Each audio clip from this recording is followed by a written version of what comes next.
મોજે દરિયા ચેનલમાં તમામ ખોજી મિત્રોનું સ્વાગત છે। મરો હે જોગી મરો, મરો મરણ હે મીઠા, તીસ મરણી મરો, જીસ મરણી ગોરખ મરી દીઠા। મિત્રો, મિત્ર ભાવે અગોચરમાં ડૂબકી મારવા ચેનલને સબસ્ક્રાઈબ, લાઈક અને શેર કરવા વિનંતી। આધ્યાત્મિક જગતમાં ગુરુનું કોઈ કામ નથી અને એટલે તમે પણ આ સાંભળતા યાદ રાખજો કે હું કોઈ તમારો ગુરુ નથી। મિત્ર ભાવે આપણે સાથે મળીને જીવનના રહસ્યો જાણવાની કોશિશ કરીશું। યાની અગોચરની આ યાત્રામાં ગુરુ શિષ્ય તરીકે નહીં પણ મિત્ર ભાવે આપણે સાથે ચાલીશું। એને જે પણ કહેવામાં આવે તમે પણ અનુભવ કરી જોજો। તો મિત્રો, આ અસ્તિત્વમાં મનુષ્ય દેહની વિચાર શક્તિ ખતમ થઈ જાય પછી જ અગોચરની દુનિયા ચાલુ થાય। પણ માણસનું નિર્માણ જ જાણે કે વિચારોથી થયેલું હોય ને એવું લાગે। તમે શાંતિથી વિચાર કરી જોજો કે વિચાર જ ના હોય તમારી પાસે તો બાકી શું બચે? કાંઈ નહીં, ખાલી ખોખું લાગે તમારી બોડી। વિચારોથી જ આપણે માણસનું વિભાજન પણ કરીએ છીએ કે ઉત્તમ વિચારોવાળા કે નિમ્ન કક્ષાના વિચારોવાળા, પણ મૂળ વિચારોની મથામણ છે બધી। એટલે એવું લાગે કે માણસ વિચારોથી જ જીવે છે। માણસનું મૃત્યુ થઈ જાય પછી વિચારો પણ બંધ થઈ જાય। તમે કલ્પના કરો તો સમજાશે કે દુનિયાના બધા પુસ્તકો, ધર્મો, બધું વિચારોની જ પેદાશ છે અને વિચારો જ તમને જીવાડે છે। તમારી બોડીના હાવભાવ પણ વિચારોને જ આધીન હોય એમ બદલાતા હોય છે। દાખલા તરીકે એક વિચાર એવો આવે કે તમે એકલા હો છતાં મુસ્કરાઈ પડો। બીજી સેકન્ડમાં કોઈ એવો વિચાર આવી જાય કે તમારી બોડીમાં ભયની કંપારી છૂટી જાય। હકીકતમાં ભલે કંઈ ના બન્યું હોય છતાં વિચાર માત્રથી શરીર રિએક્ટ કરવાનું ચાલુ કરી દે છે। યાની કે શરીર પણ જાણે વિચારોથી બન્યું હોય ને એવું લાગે। અને એટલે જ મિત્રો, જે મહાન આત્માઓ થઈ ગયા એ લોકોએ વિચારો ઉપર પ્રભુત્વ રાખવા એના ઉપર પ્રભુત્વ રાખવા માટેના કિમિયાઓ ઉપર જ મોટા ભાગે કામ કર્યું અને એમાંથી પેદા થઈ આધ્યાત્મિક જીવનની શરૂઆત। કે માણસ પાસેથી વિચારો ખેંચી લેવામાં આવે તો શું બોડી રહે ખરી? એને શોધવાની મથામણમાં જ ફિલોસોફીની પણ ઈજાદ થઈ અને જ્યારે માણસ વિચાર શૂન્ય બની ગયો ત્યારે પછી એને શરીરના એક નવા આયામનો ખ્યાલ આવ્યો અને એ આયામ એટલે જ મોક્ષ, સાક્ષાત્કાર, આનંદમય જીવન, જે તમે નામ આપો। અને એ અવસ્થામાં માણસને લાગ્યું કે એ ફક્ત એના શરીર પૂરતી ચેતના નથી, એની ચેતનાનો વિસ્તાર તો આખી દુનિયા ઉપર છે। અને એટલે જ ગોરખે કહ્યું ને કે મરો હે જોગી મરો, મરો મરણ હે મીઠા, તીસ મરણી મરો, જીસ મરણી ગોરખ મરી દીઠા।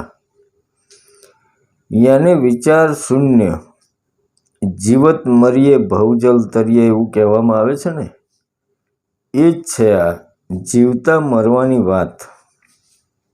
અને જે વિચાર શૂન્ય બની ગયા એમનામાં પણ એક અલગ જ પ્રકારની કરુણાએ પછી જન્મ લીધો અને એનાથી જ એમને લોકોએ બુદ્ધ પુરુષ કહ્યા।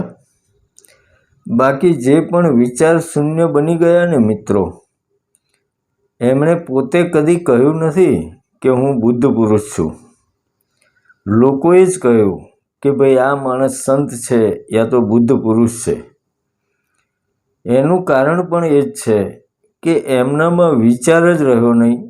પછી એ કઈ રીતે વ્યાખ્યા કરે કે પોતે શું છે? બસ હાલતું ચાલતું ખોખું બની ગયા.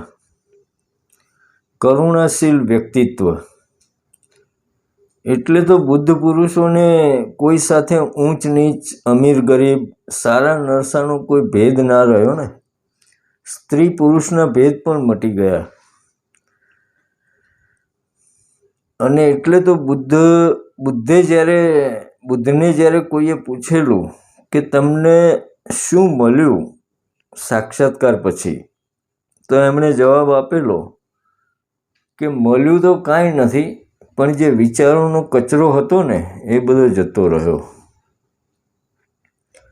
અને બુદ્ધના અંતિમ દિવસ જ્યારે આવ્યો ત્યારે એમના શિષ્ય આનંદ જ્યારે રડવા લાગ્યા ને, ત્યારે બુદ્ધે કહેલું કે ભલા માણસ, હવે હું મારું ભૌતિક શરીર છોડી દઈશ, એટલું જ છે. બાકી હું તો ઘણા વર્ષોથી આ શરીરમાં નથી. યાને મારું મૃત્યુ તો વર્ષો પહેલાં થઈ ચૂક્યું હતું. હવે જે મૃત્યુ છે એ ફક્ત આ શરીરનું છે, મારું નથી. યાને જીવત મરીએ ભવજલ તરીએ, આ એનું જ નામ છે. તો મિત્રો, વિચાર શૂન્ય બનવા અને બનાવવાની મથામણમાં ઘણી બધી વિધિઓ ઈજાદ થઈ. અને કહેવાય છે કે જો કોઈએ વધુમાં વધુ વિધિઓ બતાવી હોય ને, તો એ ગુરુ ગોરખનાથ હતા. હજારો વિધિઓ માણસને એમણે આપી. એટલે તો એમના નામ પરથી ગોરખ ધંધા નામ પડી ગયું ને. કોઈ પણ ઊટપટાંગ કામ કરતું હોય તો આપણે નથી કહેતા કે શું ગોરખ ધંધા માંડ્યા છે. તો આપણો મૂળ વાતનો વિષય પણ એ જ છે કે 30 મરણી મરો જીસ મરણી ગોરખ મરી દીઠા. તો એ કિસ મરણી, એ કઈ મરણીની વાત છે? તો મિત્રો, એ જ છે આ વિચાર શૂન્ય બની જાઓ. તો આવો આજે આપણે પણ અગોચરમાં ડૂબકી મારવા એ ઘણી બધી વિધિઓમાંથી એક નાનકડી છતાં અસરકારક વિધિની ચર્ચા કરીએ. કરી જોજો, મજા આવશે.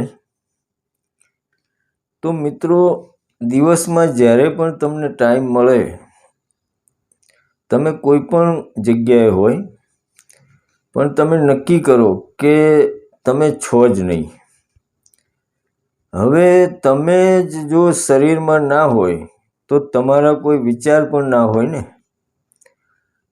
અને એટલે કોઈ સામે મળે, ભલે તમને ઓળખીતું મળે, છતાં તમે જો શરીરમાં ના હોય તો તમે એને ઓળખવાની કોશિશ પણ ના જ કરી શકો ને. બસ ગાડાની જેમ પણ પૂરી ઈમાનદારીથી આ વિધિ કરજો. અનુભવ જ એક શ્રેષ્ઠ શિક્ષક છે, એ યાદ રાખીને મેં કહ્યું એટલે માની લેવું જરૂરી નથી. અને એટલે તો દરેક વિધિની ચર્ચા આપણે અવશ્ય કરીશું, પણ એનું શું પરિણામ આવશે ને એની ચર્ચા કદી નહીં કરીએ. કારણ કે એ તમારે કરવાની છે, અને કરશો એટલે આપોઆપ અનુભવ થશે. મારે કહેવું નહીં પડે. કરી જુઓ મિત્રો, પછી જીવન એક મોજે દરિયા બની જશે.